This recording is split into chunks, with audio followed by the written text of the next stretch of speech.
Este é o Projeto Break, um podcast que explora a cultura do café da manhã pelo Brasil e pelo mundo. Muitas histórias, perrengues e aventuras envolvendo a primeira refeição do dia.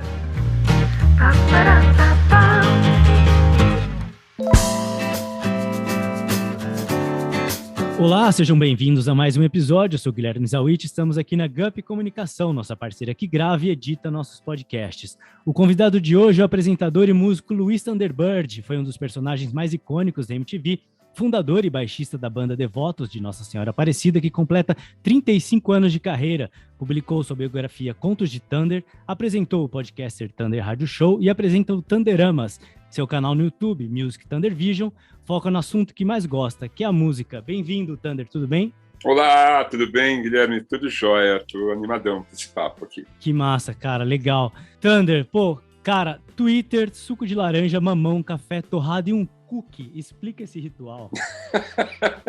Ao acordar, assim, o breakfast, o café da manhã, era uma coisa que eu desprezava muito durante a minha juventude.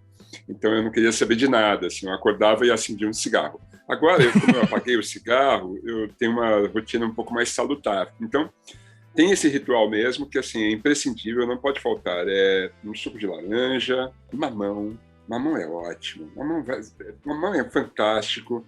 E, assim, é um café, um delicioso café. Tem café, que ter, né? Pelo amor de Deus. E pelo menos um cookie para acompanhar o café. É só o que eu peço. Talvez uma torrada, talvez.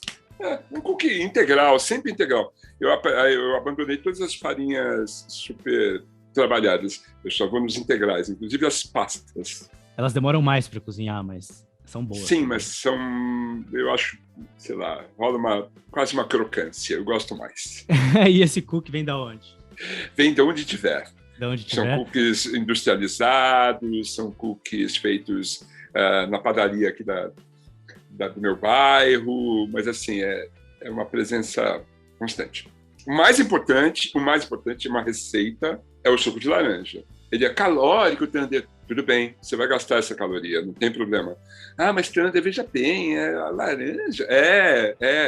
Eu não pego um resfriado ou uma gripe desde dezembro de 2018. Graças ao seu sucão. Passa essa receita. Eu acredito que é isso. Se não for isso, eu vou continuar botando uma fé que seja isso, porque é saboroso e, para mim, assim, convence ao vírus também. Porque o vírus fala, eu não vou nem chegar perto desse cara porque eu vou perder meu tempo. Qual laranja você usa? Como que você prepara esse sucão? Laranja pera. Os melhores laranjas para suco são as laranjas pera. No espremedor manual, pode optar assim? Sim, não. Eu tenho um espremedor elétrico, ganhei da minha mãe. Muito bom. Ele deve ter 200 anos. E ele funciona perfeitamente. Eu sou absolutamente contra a obsolescência programada. Eu acho isso um grande golpe. Sou contra. E eu tento usar meus celulares até eles falarem: eu não aguento mais, cara! E daí eu compro outro. Mas assim, eu sou contra a obsolescência programada. Eu uso meu espremedor. Até cair. E existe uma alternativa às laranjas, que são as laranjas lima. Sim. Elas são um pouco menos doces, o pH é muito parecido com o pH do estômago. Então, assim, pessoas que têm problemas estomacais, a laranja lima é um santo remédio. Mas você curte um cafezinho, curte uma padoca hoje? Adoro café, cara, café. Olha, já dizia Ernest Hemingway, o homem precisa de apenas um estimulante, um bom café. Eu acredito muito no Hemingway. Sensacional, cara. Eu não sabia dessa frase dele. Eu pensei que ele ia falar Hemingway. Mulheres e armas. Está datado, obviamente, porque ele fala das touradas na Espanha e tal. Então tem aquela coisa igual vegan que a gente fala, puta, tourada, por favor, né? Mas a gente tem que localizar isso historicamente, né? A gente não vai colocar o Hemingway na cruz porque ele gostava de touradas em 1950. Sim. Mas assim, nesse livro ele emite essa opinião sobre o café, eu acho fantástico. Que demais, eu não sabia, cara. JP Cuenca veio aqui e também citou muito Hemingway. Thunder, sua autobiografia Contos de Thunder, escrita em parceria com os jornalistas Mauro Betting e Leandro Amin, tem muita memória afetiva, né, cara? Desde o bairro do Cambuci, a mudança para São Bernardo, família, os personagens que orbitavam por ela e sempre muita música envolvida com os discos, tem Tropicália, rock progressivo, os shows. Como que foi rememorar esse tempo? Na verdade, assim, foi foi uma bela experiência, eu recomendo a todos até, porque fazer um inventário da sua vida vai te ajudar a entender como você chegou aonde você está, sabe? Porque esses livros estão atrás da sua estante, entendeu? É legal fazer isso. E como eu fiz isso algumas vezes, por uma questão técnica, que a princípio essa biografia seria escrita pelo Mauro Betting, e eu daria entrevistas para o Mauro Betting, e ele escreveria quando a gente estava terminando a biografia, isso lá em 2017, ele perdeu os áudios.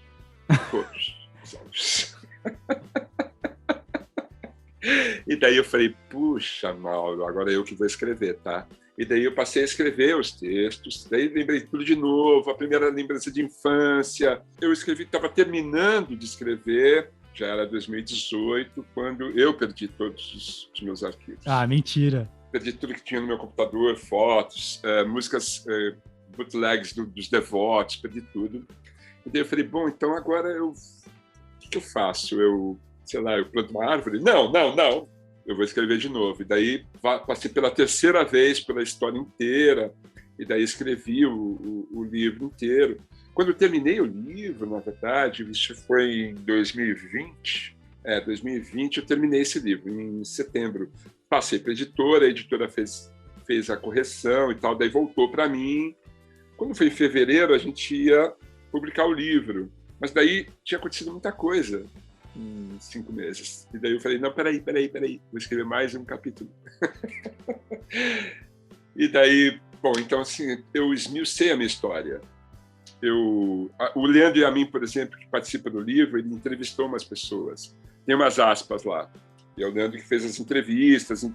Isso foi legal também, porque quem topou falar deu uma outra visão da mesma história. Isso é legal também, porque apesar de ser dono da verdade absoluta, eu gosto de dividi-la também.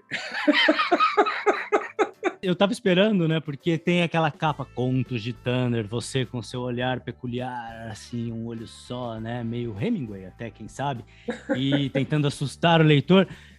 E eu comecei a ler e conta desse Brasil dos anos 60 e 70, Copa do Mundo, Tropicália. E eu entrei assim, cara, não conseguia parar, achei sensacional. Eu esperava uma coisa, foi outra. O livro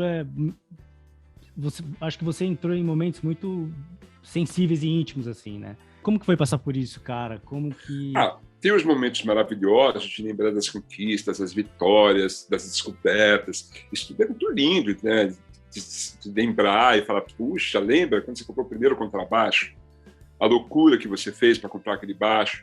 A péssima ideia que você teve de comprar um baixo Golden com captadores de guitarra adaptados, que era uma porcaria. Você passou anos tocando um contrabaixo ruim porque você não soube escolher, sabe, esse tipo de coisa. Também tem as lembranças dolorosas. Tem as lembranças dos momentos difíceis também. Então, assim, momentos, principalmente assim, de perdas, né? De pessoas que a gente gosta, ou então os momentos que eu passei com dificuldades em relação às drogas. Isso aí é difícil de lembrar, porque aconteceu, foi doloroso, ficou dolorido, e lembrar disso, a dor volta. Então é um momento difícil de lembrar e falar sobre isso. Ao mesmo tempo, não existe melhor pomada para as feridas do que você falar sobre os problemas pelos quais você passou. Foi uma grande terapia, então. Foi, sim, sem dúvida que foi. Assim, obviamente, eu até falo isso na biografia, né, que eu fiz 2 períodos de psicanálise e eu sou o único paciente no planeta Terra que teve 2 altas, né? A primeira delas, realmente, eu não entendi nada. Eu falei, puxa, doutor, como assim a última vez? Acabou? Não! Eu não quero, não me mande mais. Por favor, não! Muito e louco, quem te deu né? a segunda alta? Foi o Mauro A segunda foi o Betti ou Jacob Pierre Goldberg, terapeuta das estrelas. Era muito caro e ele queria que eu retirasse rapé. E eu falei, não, tem coisa melhor. Foi uma fase difícil. Ele não conseguiu quebrar essa geleira. Você lembra dessas coisas todas, e algumas lembranças são legais, e outras você vai sofrer com isso. Então, lembrar isso, e assim, você mergulha, eu mergulho na história. E como eu fiz a coisa cronológica, não tem como escapar. raramente você vai perder um momento forte da sua vida. Então, lembrei disso várias vezes. Não, e você lembra de muita coisa, né, Thunder? Tem bastante detalhes no livro. É verdade.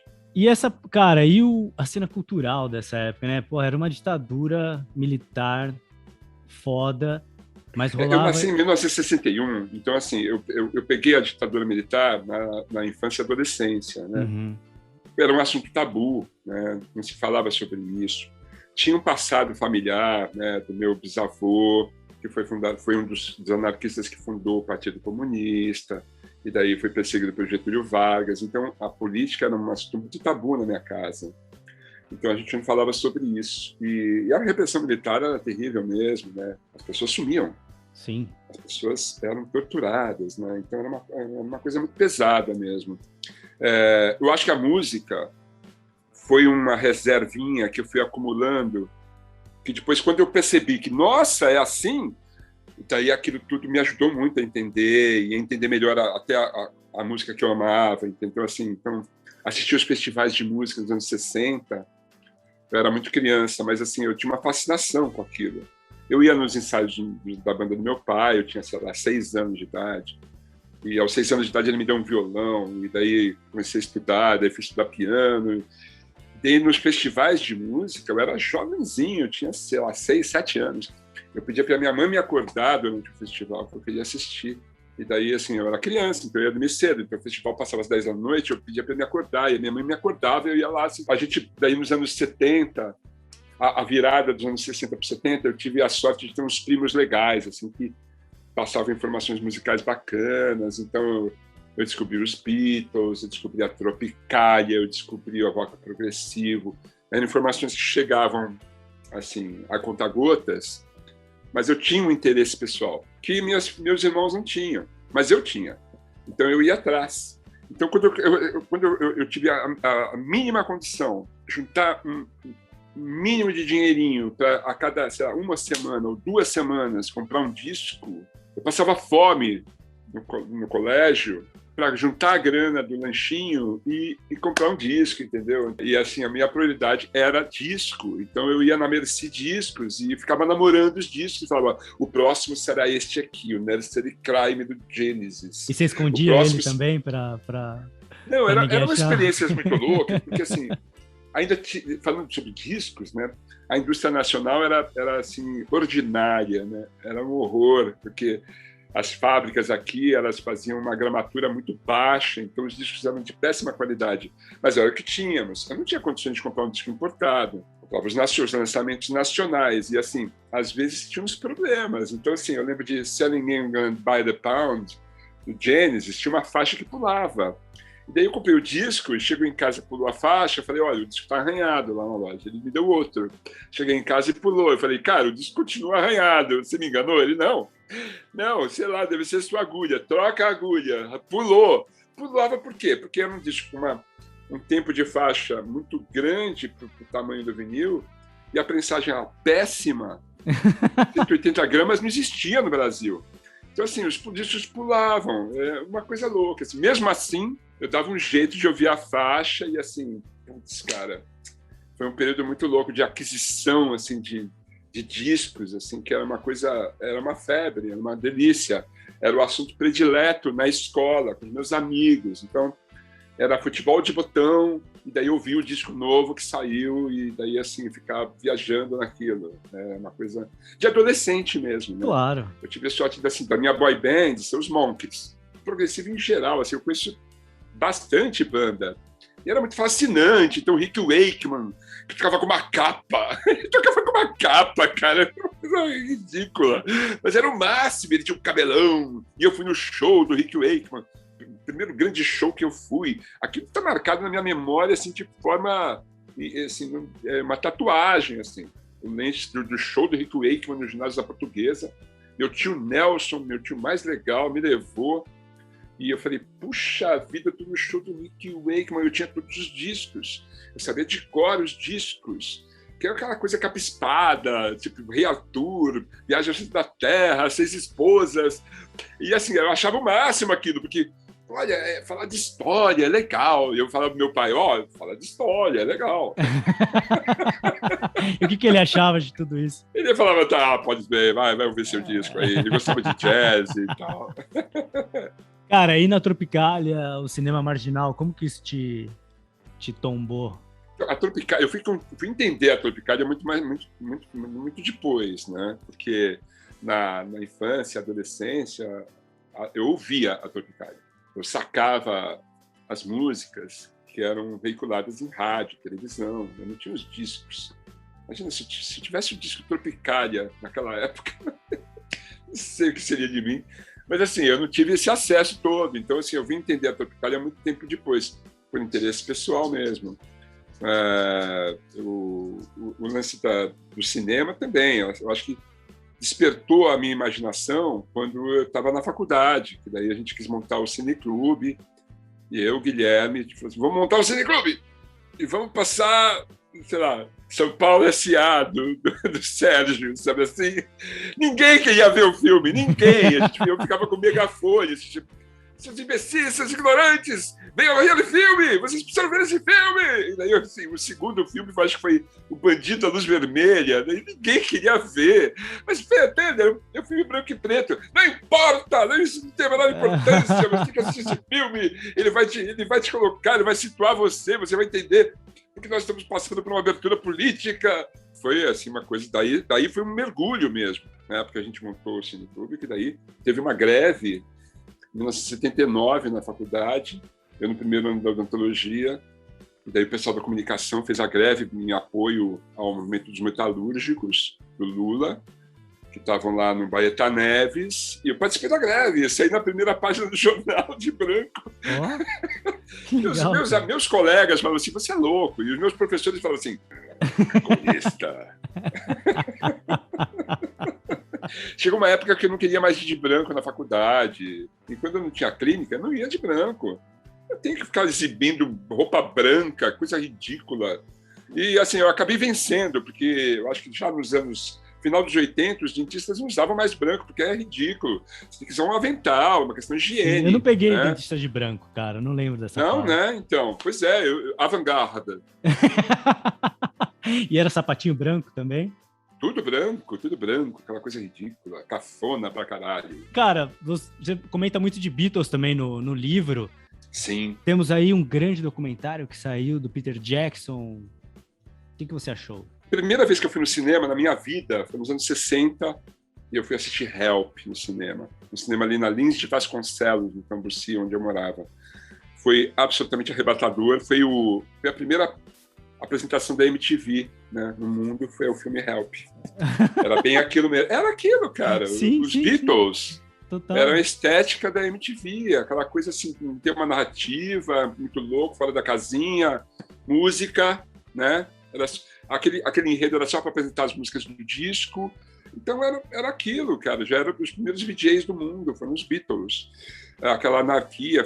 Eu era criança, eu achei aquilo espetacular, né, cara? Então, assim, eu lembro que demorou para chegar um disco dos Beatles na minha casa, porque não tinha dinheiro para comprar, eu era criança. Mas eu lembro que a gente ganhou um compacto de Get Back, do outro lado era Don't Let Me Down. Esse compacto eu tenho até hoje, assim, é muito lindo, né? Apple com uma maçã verde de um lado, a maçã cortada do outro, assim, aquela coisa linda. Então, assim, os Beatles sempre estiveram muito próximos. Até quando eu via Rock Progressivo, tinha lá aquele reverência, né? A coleção de discos dos Beatles. Eu tinha um amigo cujo irmão tinha a coleção completa dos Beatles importada. Então, os encartes, tudo. Então, assim, o Beatles sempre esteve ao meu lado. Sempre. Nos anos 2000, eu montei uma banda, chamava Los Beatles Forever. Era tipo Punk Beatles, uma homenagem ao Mussum. E daí a gente fez muito show. Foram muitos anos tocando Beatles, até a hora que deu uma overdose de Beatles e eu terminei com a banda, mesmo porque o George Harrison da nossa banda estava pirando e tal, a gente parou com a banda. Mas, assim, esse documentário... Ele também deu um chilique, saiu? Ele deu um chilique, saiu. Quer dizer, na verdade, eu acho que eu dei uma de John Lennon e falei assim, chega dessa merda. Era mesmo o John Lennon da banda, na verdade. Ele vem fazer uma retratação aos Beatles, porque o Let It Be parece uma vingança daquele primeiro diretor, né, que tentou falar assim, não, nós vamos para aquela cidade na Turquia, fazer aquela apresentação na Tunísia, daquela cidade romana. Era um anfiteatro na Tunísia, um negócio maluco. Na Tunísia? Então, que loucura, né? E o Paul McCartney, ele falou assim, não, cara, não vai rolar. Eu disse, não, mas acho que a gente tinha que ir para lá. Disse, o Ringo não vai sair daqui. E daí, assim, a ideia de fazer o documentário naquele galpão já era uma ideia infeliz pra caralho, por causa da acústica. Daí colocar uma plateia, tava tudo errado, né, bicho? E assim, o Peter Jackson fez esse resgate e explicou tudo de uma maneira muito carinhosa, né? Você percebe que, assim, que ele foi carinhoso com os Beatles e mostrou um outro lado da história. Então, no momento que, assim, cada um tinha sua mania, né? O Lennon levava a Yoko, o George levava 2 Hare Krishnas. É verdade. Quem são esses caras? Sim. São amigos do George. Mas eles deviam estar aqui.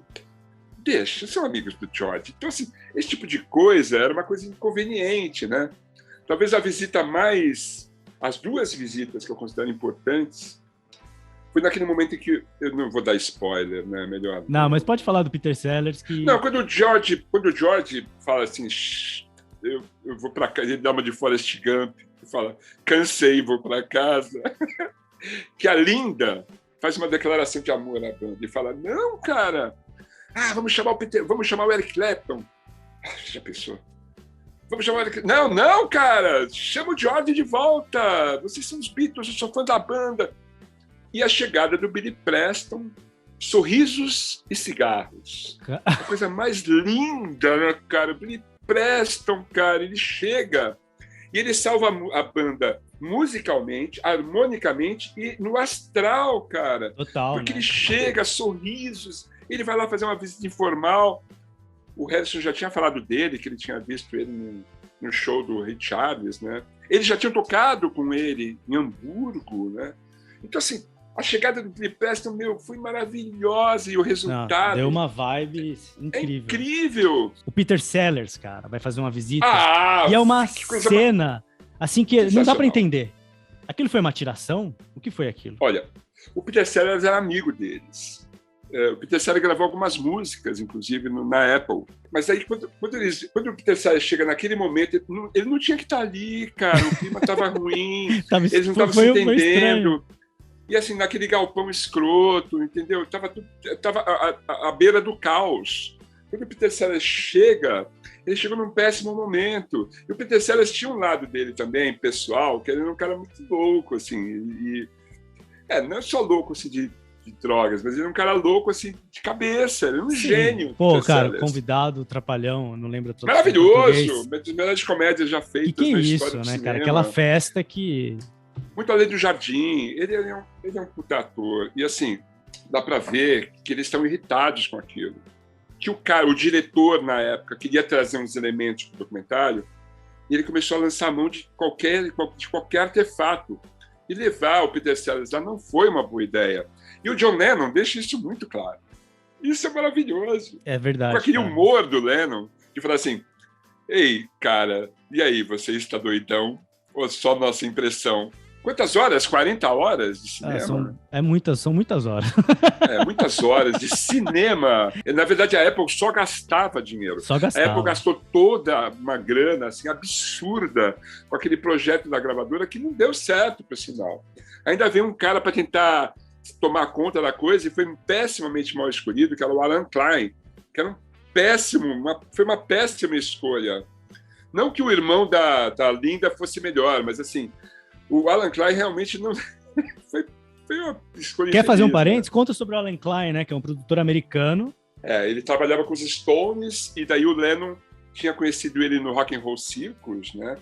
E tem uma história ótima no Get Back, que o Lennon é convidado para apresentar o Rock and Roll Circus, porque como é que vão apresentar os Stones se eles são os apresentadores? Então o Lennon falou assim, então eu vou lá e digo, boa noite, com vocês... os Rolling Stones. E ele fica repetindo essa piada o tempo todo. Né? O Lennon era maravilhoso, né, cara? Ele era maravilhoso. E essa história é muito boa. E a cara que ele faz com vocês? os Rolling Stones. Total. Então, assim, ele tinha conhecido ali o Alan Klein, e ele ficou muito impressionado, porque ele colocou os Stones quase no nível dos Beatles. Ele colocou os Stones para fazer grandes promoções, para fazer turnês milionárias, para fazer um programa de televisão bem-sucedido, que era o Rock and Roll Circus. Você curte Rock and Roll Circus, cara? Eu acho do caralho. Levou o Jethro Tull para tocar com o guitarrista do Black Sabbath, sabe? É histórico, maravilhoso. Porém, o Alan Klein era um cara muito, digamos, gatuno. Ele era um cara esperto, sem dúvida, mas ele tinha interesses sombrios. Ele era um cara um tanto quanto, né, suspeito. Tanto que dá tudo errado quando o Lennon traz ele, depois que dá a distribuição dos Beatles, para fazer o concerto lá de Toronto, lá no Canadá. Dá tudo errado. Ele vai lá, faz o show, né, ainda leva Eric Clapton. Mas assim, vai lá, faz o show. Daí assim, a ideia era fazer um show gratuito, né? Deu tudo errado, cara, porque o Alan Klein botou tudo a perder, entendeu? Deu tudo errado. Então, Alan Klein é um parênteses negativo na nossa narrativa. É foda, eu não lembro agora o nome tem uma biografia do Paul, e também são várias entrevistas com o jornalista americano, que ele conta como foi a quebra, sair dos Beatles. Ele estava mega triste, morando na Escócia, no interior da Escócia lá, e montou a banda com a Linda. Ele mete o pau no Alan Klein o livro inteiro. Claro, lógico. Não, veja bem, nessa época, no Get Back, a gente vê que o Paul, ele queria um pouco de carinho. E daí, quando ele falava assim, olha, Harrison, faz assim. Ringo, faz desse jeito. Daí os caras começaram, tipo assim, cara, relaxa. E ele respondia assim, yeah. Ele só falava assim, yeah. É o jeito do Paul falar assim, pô, deixa eu ser uma criança mimada. Vocês me deram o Sgt. Pepper's, eu fiz um trabalho lindo. Deixa eu continuar na liderança e deixa eu fazer as coisas do jeito que eu acho, porque assim, eu sou melhor nisso. E ele realmente era um ótimo administrador de banda. Mas, porém, assim, o Paul, ele tinha esse lado... Ele era muito eficiente. Ele era eficiente. Então, quando pinta a história de colocar o irmão da Linda e o pai da Linda para serem empresários da banda, eu acho que rolou tipo assim, não, a gente não quer mais poder na sua mão. Eles tinham, e no Get Back o Paul fala isso, eles tinham o Brian Epstein, que falava, ei, rapazes, comportem-se, agora é hora da entrevista, agora é hora de colocar o terninho, agora é hora de ser razoável. Eles perderam esse cara, e quando eles perderam esse cara, eles estavam na Índia, eu acho, né? Foi terrível, porque eles perderam o paizão. Exato. O paizão que o John Lennon não teve, o paizão que eles não tiveram. Total. Que era um cara, o Brian Epstein era apaixonado pelos Beatles, especialmente pelo Lennon. E ele cuidava desses caras como ninguém. Ao perder o Brian Epstein, eles se perderam completamente. Tanto que o próximo disco é o álbum branco. O Paul era um baixista espetacular, com linhas de baixo maravilhosas, dificílimas, inclusive. Ainda mais se a gente levasse em conta que muitas dessas músicas ele cantava e tocava baixo. É uma coisa muito difícil de se fazer. São raros baixistas cantores. Lemmy é um exemplo, mas o Lemmy é aqui, porrada, é palheta e porrada. O Paul, cara, aquelas frases incríveis, cantando e tocando. É um instrumentista espetacular. Então, e aquele momento do Get Back, dele compondo a música, sem querer, né? Sem querer. O Ringo tipo, olhando assim com um certo ar de tipo assim, tá bom, vai, faz alguma coisa aí. O Lennon não chega, né? E o George abrindo a boca de sono. E o Paul desenvolvendo a canção título do documentário. Total, cara. Fantástico, né, cara? Fantástico. Que baixista. Cara, é verdade. Como que foi esse programa mesmo que você viajou pelos Thunder Discovery América, né? A gente foi para Los Angeles para assistir o VMAs. Eu ganhei um presente da MTV, tipo assim, ó, você é um DJ que se destacou, vai te dar de presente você ir pro VMAs. Daí fomos eu, Gastão e Cuca. E daí chegou lá... Que ano que foi? Assim, 92. A Cuca era tipo a repórter que fazia as reportagens pro VMAs. O Gastão falou assim, vou fazer uma entrevista com a Ice-T. Tem uma história ótima no livro sobre isso. Não vou contar aqui para as pessoas comprarem o livro. Eu até pedi um autógrafo, mas tipo, para escapar de uma. Enfim, o fato é que esse é o Rickenbacker. Não, ficar quietinho aqui, eu estou dando entrevista agora. Tá? Olha só. E daí tem... eu cheguei lá e falei assim, pô, a gente está aqui, né, bicho? Vai ficar uma semana aqui, né, cara? Eu falei pro Tite, e se a gente fizesse alguma coisa, aquele assim, um programa? Eu falei, vamos fazer Thunder Descobre a América. Tite era o diretor. Foi lá, Tite era o dono da MTV. Ele falou assim, eu vou contratar um câmera e um cara de áudio e nós vamos fazer o Thunder Descobre a América. Eu falei, que do caralho, vamos nessa. E daí foram, acho que 5 programas, onde eu fiz a primeira tatuagem que foi mostrada na televisão eu fiz lá no Sunset Strip Tattoo, onde o Johnny Winter tinha feito tatuagem. Daí a gente fez uma na Tower Records, que era o paraíso dos discos. Fiz numa loja de motos, foi meio ridículo, porque eu quase fundi o motor de uma Harley Davidson. Fiz uma loja de camisinhas, que era uma coisa muito inusitada, e num supermercado, é isso, foram 5 programas. Foi uma delícia, você não imagina. E em Los Angeles, alugamos um Mustang, conversível, saímos gravando pela cidade. Eu falei, cara, tá no ficar YouTube aqui isso? em Los Angeles... Então, tá no YouTube isso?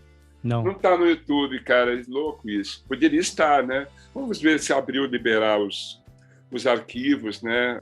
Eu vinha visitar meus avós maternos, vinha de Ribeirão Preto, pela Anguera e Bandeirantes, e não passava... Ótima água em Ribeirão Preto, não é isso? O Pinguim faz uma bela água lá. O Pinguim, isso é a serpentina que passa por baixo da rua. Você sabe essa história? Lenda, né? É uma lenda, Você sabe né? essa história? É depende, eu não quero que seja uma lenda, eu conto como se fosse verdade. Pra mim não é lenda. É maravilhoso, né? Maravilhoso. Pinguim. Pra quem não sabe, o Pinguim é uma choperia que fica atrás da fábrica da Antártica.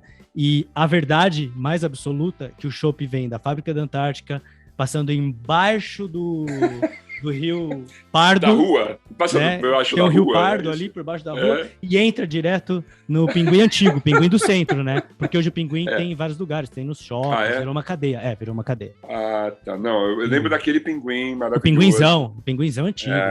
Isso, que Dr. Sócrates era um grande frequentador. Ele ia lá e fazia suas petiscos.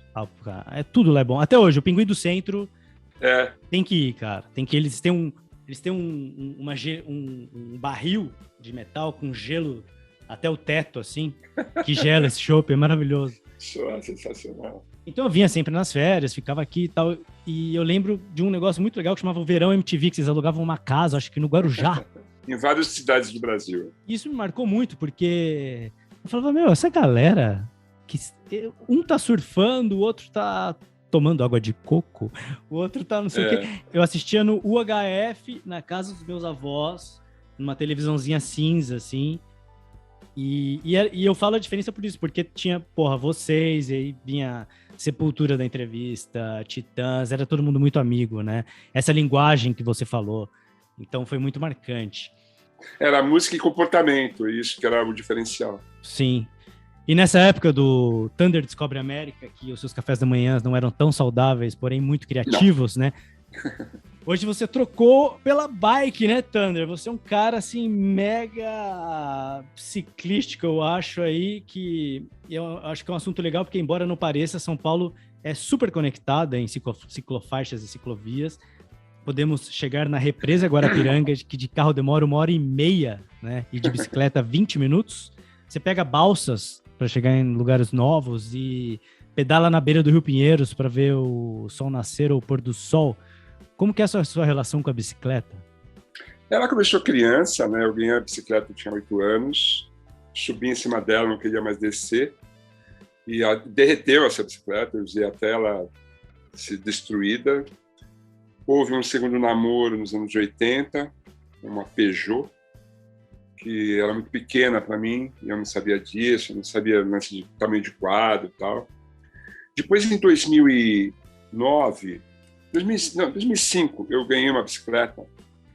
Em 2001, todos os funcionários da MTV ganharam uma bicicleta, uma Caloi 100.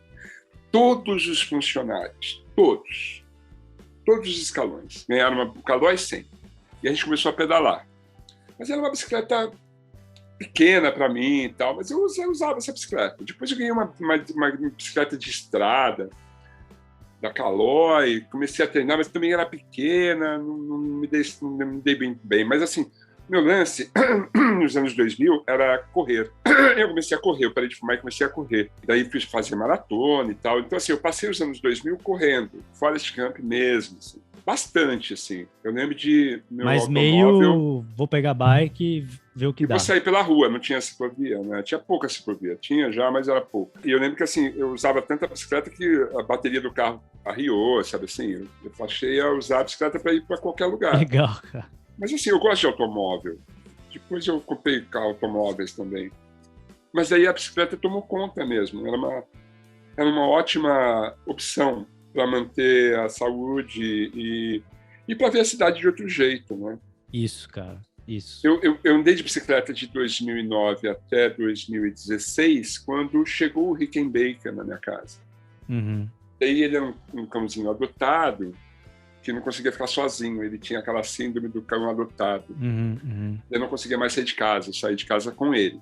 Então eu ia gravar na TV com ele, eu ia ensaiar com ele, eu ia fazer televisão com ele, eu ia fazer meu podcast, ele ia na Central 3 comigo. Sim. Ele deu sustos em convidados, tipo, subiu no colo do Eduardo Suplicy no meio da entrevista. Ele ficou muito amigo do Haddad. Pô, você levou o Haddad, assim, mas vou falar de bike. Sim, e daí assim, a bicicleta, eu ia trabalhar de bicicleta até a hora que o Rickenbacker chegou. Daí eu passei 3 anos sem a bicicleta. E fumando muito, de novo, eu voltei a fumar. Até a hora que eu tomei a decisão de que eu ia parar de fumar. A essa altura, o Rickenbacker já estava se comportando, já podia ficar sozinho.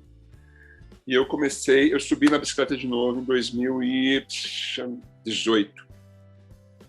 Aí foi uma coisa louca, porque daí eu comecei a andar de bicicleta, fazer longos percursos, fui aumentando gradativamente o meu volume de bicicleta, né? A ponto de ir até a represa, por exemplo.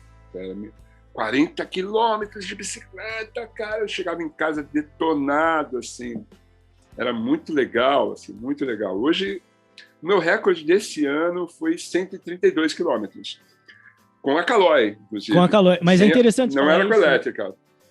Thunder, porque além, né, das pessoas acharem que não dá para andar, a bicicleta tem esse lance de você começa, você faz 10 quilômetros e fala uau, né?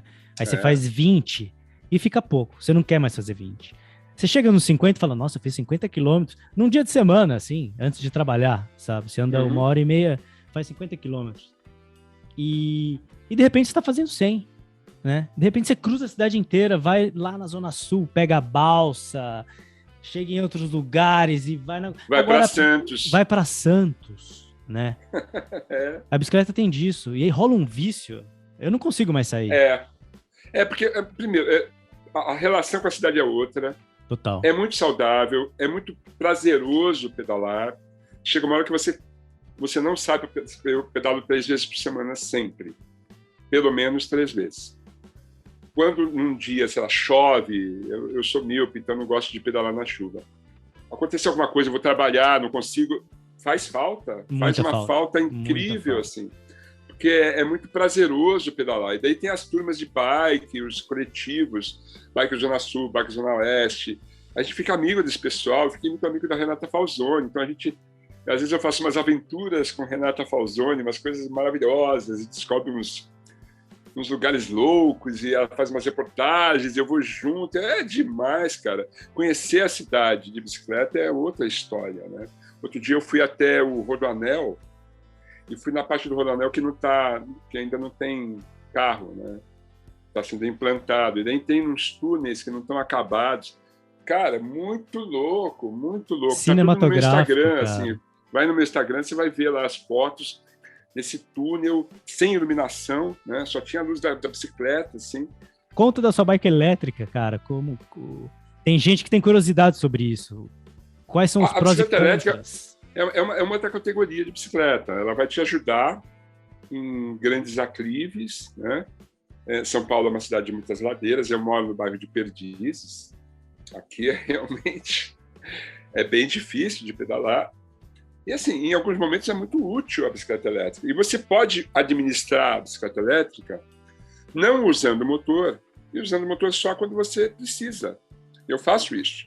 Tanto que eu consigo fazer 150 quilômetros com uma bicicleta elétrica, sem gastar toda a bateria. Então, eu fui para Santos com a bike elétrica e eu voltei com quase metade da minha carga, porque eu não usei a carga o tempo todo. Criou podcasts e agora está com o seu canal Music Thunder Vision, que tem vídeo toda semana para falar sobre música, né? Que é o que você mais gosta. Como que está sendo isso, cara? Você produz sozinho? Tem alguém por trás? Não é fácil. Se fosse fácil... Quer dizer, fácil você pega seu celular e faz um canal no YouTube. Mas assim, o meu canal, eu tenho a parceria com a Latitude Filmes, né? Que é a produtora que fornece equipamento, uma editora para trabalhar comigo, um pessoal para fazer a captação. Tem muita pesquisa, obviamente, né? Eu tenho que cuidar do conteúdo que eu faço, né? Eu tenho que fazer um conteúdo que tenha um mínimo de credibilidade, né, cara? Então, o programa, o podcast veio antes, né? O podcast veio em 2014. O Thunder Radio Show.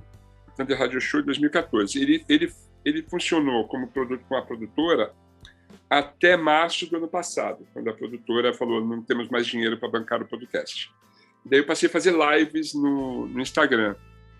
A grande novidade é que eu tenho planos de voltar com o Thunder Radio Show, dessa vez em estúdio e tal, e assim, eu acho que em fevereiro esse podcast vai estar de novo funcionando como deveria. Tem o Thunderamas, que eu faço com o pessoal dos Autoramas, que é uma publicação a priori quinzenal, mas sabe como é que é artista? Às vezes demora 3 semanas para a gente publicar. A gente está com um hiato agora de 2 semanas, vamos gravar semana que vem. E vocês publicam onde? É um podcast assim com pura diversão, né? A gente fala da semana, a gente fala de uns assuntos aleatórios, tipo refrigerantes, e daí tem a novelinha, né? Tem a novela podcast, né? Que é as aventuras dos super-heróis. Somos eu, o Rickenbacker, a Érica e o Gabriel. A gente é super-heróis com superpoderes e a gente faz justiça. É muito interessante. A gente tem aventuras loucas e tal. É uma novelinha. É legal. Eu faço o roteiro e a gente, nos últimos episódios, a gente chamou a Joana Secato, da banda Biônica, que era a voz da MTV, que fazia rádio comigo nos anos 2000. O Music Thunder Vision, programa de YouTube, ele começou, eu acho que foi em 2016 ou 2017, eu não lembro mais, 4 anos, eu acho. Eu acho que foi isso, com uns 4 anos já. É um programa que eu não sabia o que eu ia fazer. Tudo. Sim, sobre música a gente já sabia que ia ser mesmo, mas eu não sabia o que ia ser o formato do programa.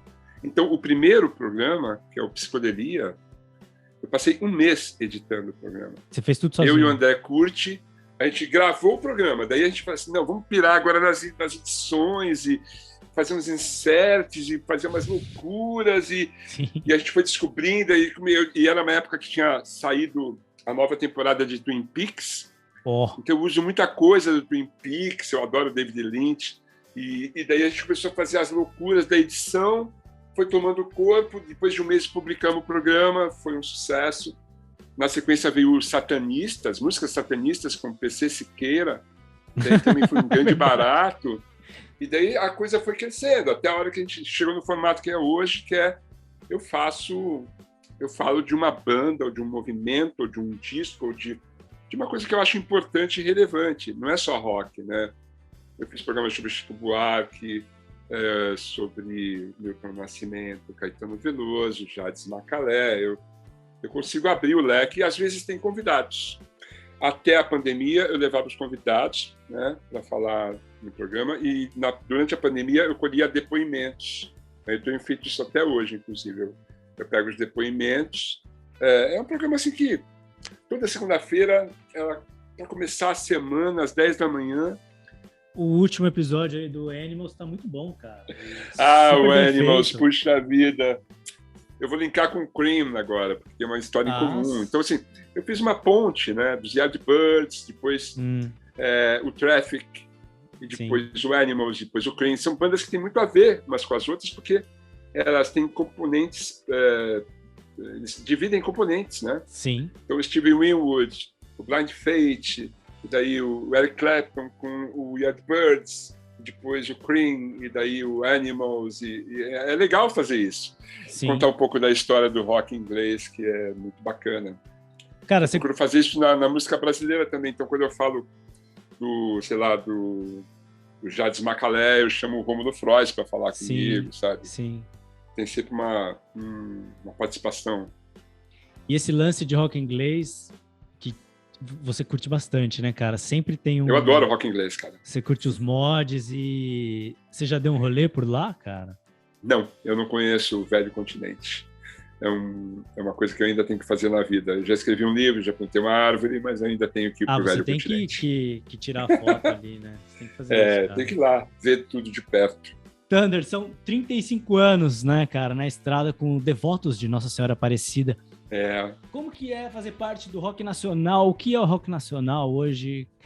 O que você vê aí? O rock nacional passou por um desbunde nos anos 80, fez muito mal pro rock, né? Algumas daquelas bandas dos anos 80 viraram umas divas, assim, umas Gretas Garbo, tipo, porque meus óculos escuros, minhas toalhas brancas. Isso fez muito mal pro rock.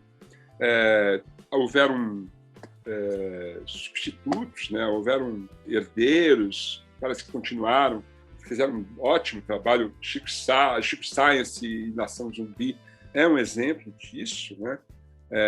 Vieram outros exemplos, Planet Hemp, Raimundos, Charlie Brown. Depois dos anos 2000 veio a Pitty, veio todos os emos, né? Tem banda emo que está aí até hoje. O Fresno, cara.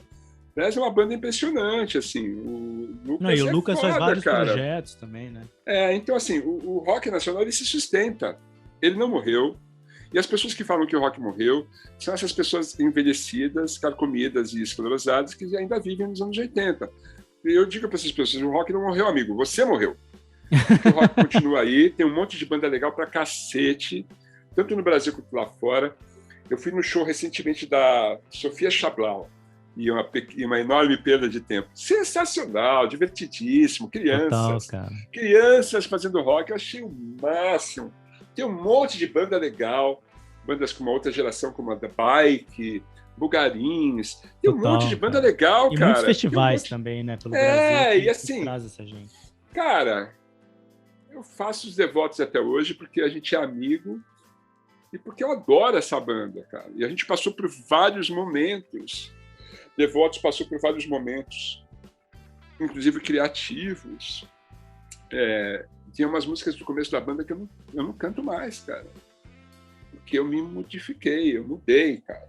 E algumas ideias que eu cantava em 86, eu falo, velho, você é louco? Para com isso, né, mano? Você mudou. Isso aí não é legal, cara. Então, assim, eu não renego a obra. Tenho lá meu primeiro disco de Devotos, vai ser relançado, inclusive, pela Maxilar. Legal. Mas, assim, algumas letras ali, obviamente, eu falo, pô, velho, né? Não, já foi, já passou. Não, você era jovem, era inconsequente, tudo bem. Agora eu tomo tem lá o de seu laranja. valor histórico, mas assim, eu não canto mais algumas músicas, cara. E eu continuo com os Devotos, porque eu encontro com esses caras, velho, é uma diversão ensaiar, fazer show, ir pra estrada com esses caras, ir pro estúdio fazer o disco. É uns puta músico, entendeu? Eu aprendi a tocar, isso faz toda a diferença. Quando você aprende a tocar e percebe o quanto você melhorou. E assim, tem o Paulo Ziner na bateria, entendeu? É uns caras fodas, assim. O Ricardinho é um puta guitarrista. O Zé Mazei é aquele cara genial que toca piano, violino e guitarra, sabe assim? É foda. Então, assim, tocar com esses caras é divertido. A gente vai voltar para os ensaios agora em janeiro, depois que todos tomarem a sua terceira dose, ou a dose de reforço, e a gente volta a ensaiar, porque eu preciso tocar com esses caras. Enquanto isso, eu vou ter a ensaiar com Tarântulas e Tarantinos, com o Electromotorem, que é o autoral do Tarântulas. A gente está terminando um EP, vai ser lançado esse EP depois do Carnaval. O meu disco solo, eu comecei a fazer em 2020, veio a pandemia. Aquele clipe, por exemplo, é do disco solo, Pequena Minoria, de Vândalos. Aquela música, a obra, é uma música dos anos 80, da banda Sexo Explícito, que era o embrião do Patofu. Eu adorava aquela banda, a gente tocou juntos muitos anos. E eu peguei aquela música, fiz uma releitura, chamei uns puta músicos para tocar comigo, cara. Uns caras que eu falei assim, cara, eu quero uma versão decafônica dessa música. Os caras, demais. Os caras toparam gravar o vídeo por celular, porque já estava na pandemia. O baixista, ele estava em quarentena, ele foi fazer uma turnê pela Europa, em fevereiro. Fechou. Ele estava na Áustria. Ele ficou 3 meses retido na Áustria. Nossa. E ele gravou da Áustria um videozinho dele no celular. Então, assim, cara, uma diversão total. Assim, total, você se diverte, música, né, cara? No final... A outra música a gente fez também com equipamento reduzido. Eu apareço tocando todas as músicas, todos os instrumentos, porque eu toco todos os instrumentos nessa música. Então, assim, foi uma experiência de fazer o disco solo muito interessante, de chamar colaborações interessantes. O Guilherme Held faz uma música comigo, o Ricardinho faz outra, o Pedro Pelotas fez uma música comigo, o Daniel Brita fez umas músicas comigo. Eu chamo um monte de colaboradores para fazer esse disco solo, que infelizmente, em função da pandemia, eu não consegui lançar. Mas daí já marcamos a data, meados de fevereiro, o disco será lançado com um espetacular show para todos. É isso. E aí, já tem lugar marcado pro show? Não posso falar. Ah, não pode falar. Não.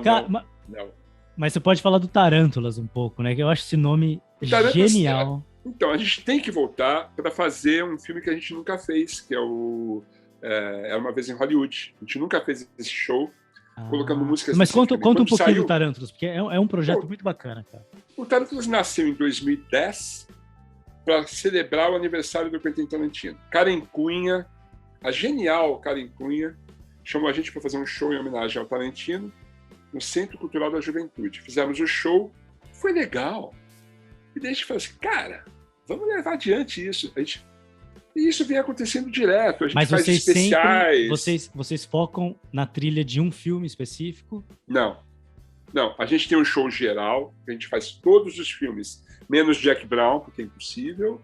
E daí a gente faz especiais, por exemplo, 20 anos de Kill Bill, 30 anos de Pulp Fiction. A gente vai ter várias comemorações para fazer esse ano. A gente faz especiais de filmes, mas assim, geralmente a gente faz um apanhado da obra do Quentin Tarantino. Tem a presença dos VJs, né, o Fred e a Cissa Lucchesi, que faz imagens na hora do show. E assim, às vezes a banda tem versões trio e quinteto. Às vezes a gente chama uma cantora para participar com a gente, um tecladista também. É um show bem divertido. A gente fez de tudo. Já tocamos no Brasil inteiro. Até festival de cinema a gente já tocou. É muito legal, sem dúvida. Cara, e o Tarantino fez sua cabeça desde o começo com essas trilhas, as imagens, desde Cães de Aluguel. Os filmes do Tarantino são muito especiais. Tem a cara dele e são muito legais. E uma coisa muito característica do Tarantino é que ele coloca a mão na massa na hora de fazer a trilha sonora. Então, ele sempre escolhe a trilha sonora pessoalmente. E ele tem muito bom gosto. A primeira vez que ele usa uma trilha sonora feita pro filme dele foi Django. Desculpe. Não, foi Oito Odiados. Oito Odiados. Que ele chamou que ele chama, Morricone. O cara, que ele tem adoração pelo Ennio Morricone. O Ennio Morricone ia fazer o Django, mas eles brigaram. Ah, sim, por causa eles discutiram, brigaram e falaram assim, e não vou fazer. E daí, ele só conseguiu fazer o filme depois que foi os Oito Odiados, que foi o único Oscar que o Ennio Morricone ganhou. Você acredita? É vero, cara. Muito foda, né? Thunder, o programa tem uma playlist no Spotify chamada Projeto Break, onde todos os convidados escolhem uma música para fazer parte dela. Que som que não pode faltar para você e por quê? Neste momento, eu tenho que evocar um dos meus grandes líderes. Na verdade, são 2 músicas, tá? Uma delas é Um Lugar do Caralho, do Júpiter Maçã. Que Júpiter Maçã é um dos maiores gênios do rock nacional. Um cara que ele poderia ter ido muito mais longe. Eu costumo dizer que ele é tipo um Caetano Veloso que tomou um LSD. E vou fazer, inclusive, um show no Sul, em Porto Alegre, no dia do aniversário dele, dia 26 de janeiro, com uma banda espetacular cantando músicas com ele. Vou eu e o Tata Aeroplano, aqui de São Paulo. Então, O Lugar do Caralho é um hino indie maravilhoso. E o outro também é um lugar, mas é um outro lugar. Eu Vou Tirar Você Desse Lugar, do Odair José, um outro ídolo meu, que eu tive o prazer, como no Júpiter, de tocar com ele. Fiz o último disco do Odair, eu estou nesse disco. Fiz as turnês de lançamento, fiz vários shows com o Odair, me tornei amigo do Odair, e assim, de vez em quando eu ligo para pedir conselhos para ele. Eu trabalho com o filho dele, então a gente virou família. Então, assim, 2 ídolos, Júpiter Maçã e Flávio Basso, Odair José, Um Lugar do Caralho, e Eu Vou Tirar Você Desse Lugar. Que tal? Sensacional. Pessoal, sigam, curtam e comentem nas páginas do Projeto Break, no Instagram, no YouTube, no Spotify. Até a próxima. Valeu, Thunder! Tchau, tchau!